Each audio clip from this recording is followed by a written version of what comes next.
अस्सलाम वालेकुम व्यूअर्स, मैं हूं सैयद अबुल हसन और आप देख रहे हैं प्रॉपर्टी 365 का फेसबुक और यूट्यूब चैनल।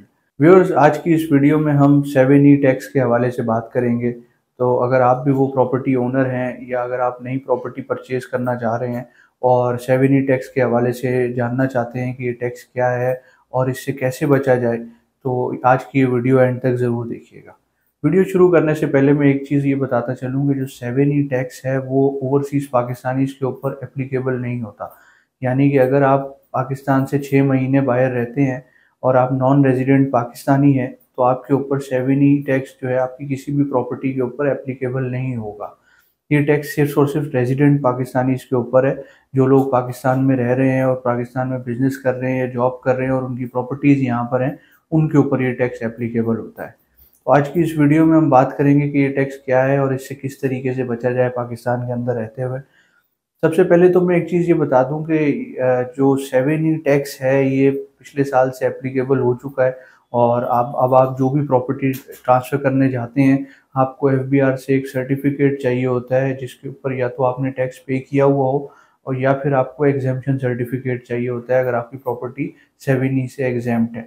तो सबसे पहले तो एक सीधा-सीधा मैं डिटेल बता दूँ कि ये टैक्स है क्या। तो अगर आपकी कोई भी प्रॉपर्टी लमसम अगर आपकी मल्टीपल प्रॉपर्टीज़ हो या एक प्रॉपर्टी हो जो 2.5 करोड़ से ऊपर हो, उसकी वैल्यू है एफबीआर वैल्यू, तो उसके ऊपर ये टैक्स एप्लीकेबल होता है, सिवाय चंद प्रॉपर्टीज़ के। मीन्स ये कि अगर आपके पास मिसाल के तौर पे 4-5 प्रॉपर्टीज़ हैं जिनकी वैल्यू एफबीआर की वैल्यू जो है वो 2 करोड़ बनती है, तो आपके ऊपर ये टैक्स एप्लीकेबल नहीं होता। लेकिन अगर आपके पास तकरीबन 3 करोड़ की प्रॉपर्टीज़ हैं, टोटल प्रॉपर्टीज़ मिला के, तो आपके ऊपर जो 50 लाख की जो प्रॉपर्टी होगी उसके ऊपर 7E का टैक्स एप्लीकेबल होगा। 7E जो है ये 1% एनुअली आपको आपको पे करना होता है एफबीआर को। दूसरी नंबर पे मैं ये चीज़ भी बात कर लूँ कि किन किन के ऊपर ये टैक्स एग्जेम्प्ट है। ये टैक्स जो है वो पहले साल में एग्जेम्प्ट रहता है, क्योंकि पहले साल ऑलरेडी हम एडवांस विद होल्डिंग टैक्स पे कर देते हैं। जब जिस साल हम प्रॉपर्टी परचेज करते हैं उस साल 7E का टैक्स नहीं पे करना होता। ये उससे अगले साल के बाद एप्लीकेबल होता है और हर साल आपको उसके बाद 1% आपका एफबीआर वैल्यू का ये टैक्स पे करना होता है। इसी के साथ-साथ जो प्रॉपर्टी आपने कोई एक प्रॉपर्टी जो आपके घर के लिए इस्तेमाल हो रही है, उस प्रॉपर्टी पर भी ये टैक्स एग्जेम्प्ट है और उस प्रॉपर्टी पे जो आपका पर्सनल यूज़ की घर की प्रॉपर्टी है, उसके ऊपर आपने 7E का टैक्स नहीं देना होता। इसी के साथ-साथ अगर आप का रियल एस्टेट या कंस्ट्रक्शन का बिज़नेस है, जैसे लेट्स सपोज़ और आप कोई भी प्लॉट्स वगैरह लेके खरीद के उस पे घर बना के या बिल्डिंग बना के बेचते हैं, तब भी आपने उन प्रॉपर्टीज़ के ऊपर भी ये टैक्स नहीं देना। उनका टैक्स का सिस्टम अलग है, वो आप उस हिसाब से पे कर रहे होते हैं, उसमें आपको 7E टैक्स एप्लीकेबल उसमें नहीं होता। इसी तरीके से अब हम ये बात भी कर लेते हैं कि ये टैक्स इस टैक्स से पाकिस्तान में रहते हुए बचा कैसे जा सकता है। देखें, इस टैक्स के अंदर जिस तरीके से एफबीआर ने टैक्स एप्लीकेबल किया हुआ है, इसके अंदर कुछ रिलैक्सेशन भी है। वो रिलैक्सेशन ये है कि लेट्स सपोज़ आपकी एक प्रॉपर्टी है, जिसके ऊपर आप ऑलरेडी टैक्स पे कर रहे हो, उस प्रॉपर्टी पे आपको इनकम ये आपको 7E टैक्स नहीं पे करना होता। अब ये कैसे पॉसिबल होता है? ये इस तरीके से पॉसिबल होता है कि लेट्स सपोज़ आपके पास 4 प्लॉट्स हैं और 2 घर हैं और उसके अंदर जो 2 घर हैं आपके, उन 2 घरों को आप 7E से बचा सकते हैं। वो इस तरीके से कि अगर आप उनके ऊपर एक छोटी अमाउंट का रेंटल टैक्स पे कर दें।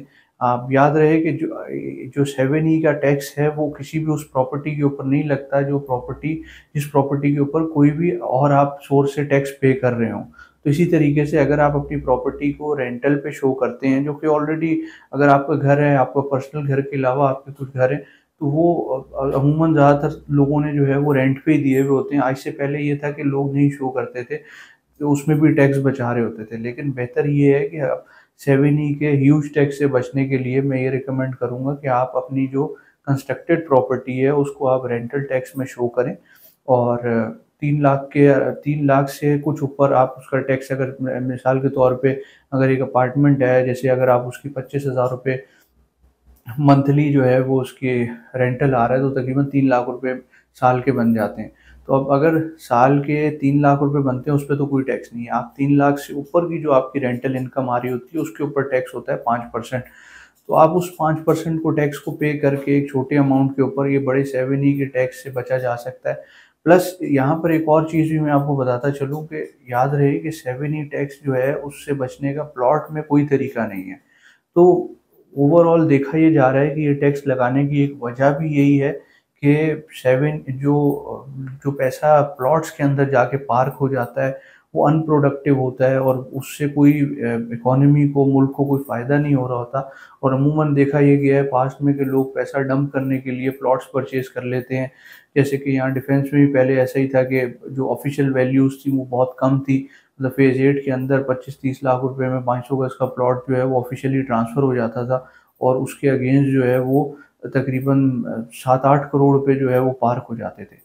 अब वो चीज़ जो है वो उससे बचने के लिए जो कि पैसा पार्क ना हो रियल एस्टेट के अंदर, यही वजह है 7E टैक्स लगाने की।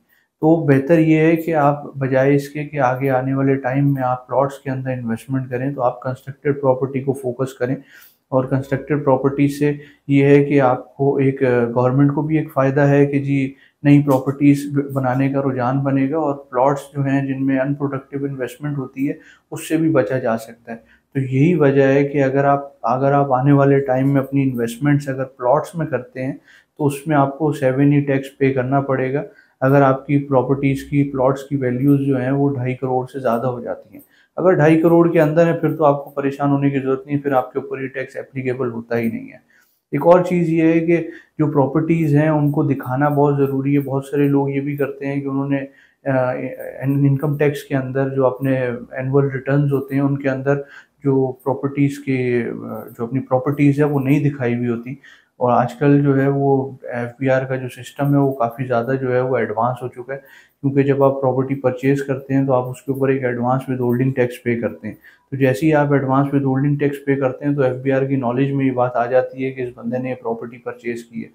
तो इसका कोई फ़ायदा नहीं है कि अगर आप कोई भी प्रॉपर्टी छुपाते हैं और नहीं दिखाते इस टैक्स से बचने के लिए, तो आने वाले टाइम में आपके लिए इसमें नुकसान हो सकता है। उसमें ये है कि आपको जो जब आप एग्ज़ेम्पशन का सर्टिफ़िकेट एफबीआर से लेने जाएँगे तो उस वक़्त आपके ऊपर पेनल्टी भी पड़ सकती है। तो बेहतर ये है कि आप अपनी इन्वेस्टमेंट्स जो हैं वो जो कंस्ट्रक्टेड प्रॉपर्टी है उसमें करें, बजाय इसके कि आप ओपन प्लॉट्स परचेज़ करें। जैसा कि आपसे पहले देखा गया था कि ओपन प्लॉट्स में ज़्यादा रुझान था। अब इस ट्रेंड को थोड़ा-सा चेंज करना चाहिए और कंस्ट्रक्टेड प्रॉपर्टी की तरफ आना चाहिए। सो व्यूअर्स, ये थी आज की वीडियो। अगर आपका इस हवाले से कोई भी सवाल है तो आप कमेंट में पूछ सकते हैं। मैं उम्मीद करता हूँ आपको वीडियो पसंद आई होगी। Thank you so much for watching the video. अल्लाह हाफ़िज़।